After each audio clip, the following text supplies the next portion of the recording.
السلام علیکم۔ اگر آپ مکھیوں کی بنبناہٹ سے پریشان ہیں اور مکھیوں کو بھگانے کا آسان سا طریقہ آپ کو بتاتے ہیں۔ مکھیوں کی بن کسی کو بھی اچھی نہیں لگتی اور عید الاضحیٰ میں چونکہ قربانی کے گوشت اور خون کی وجہ سے جگہ جگہ ڈھیروں مکھیاں آ جاتی ہیں، ایسے میں ان کو بھگانا ایک بہت ہی اہم کام ہے اور یہ مسئلہ ہوتا ہے کہ جناب گھر کے کام کریں یا گوشت پر لگنے والی ان مکھیوں کو بھگائیں۔ اس عید پر آپ کے گھر میں مکھیاں نہیں آئیں گی، بس بتائے گئے آسان ٹپس کو اگر آپ استعمال کرتے ہیں۔ ٹپ کو نوٹ کر لیجئے گا۔ ٹپس کو: مکھیاں بھگانے کے لیے 4 کپ سرکے میں 1 چمچ تلسی کا تیل یا پودینے اور 1 چمچ برتن دھونے والا لیکوئڈ ڈال کر ملائیں اور سپرے گھر میں چاروں طرف کر لیں، مکھیاں ڈر کر بھاگ جائیں گی۔ لہسن کے 2 لے لیں، اس جگہ رکھ دیں جہاں گوشت رکھا ہوا ہے، یہاں ایک بھی مکھی بن بنانے کا بھی نہیں سوچے گی۔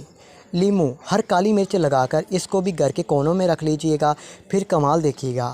انشاءاللہ اگر آپ ان ٹپس پر عمل کرتے ہیں تو آپ کے گھر میں مکھیاں نظر بھی نہیں آئیں گی آپ کو۔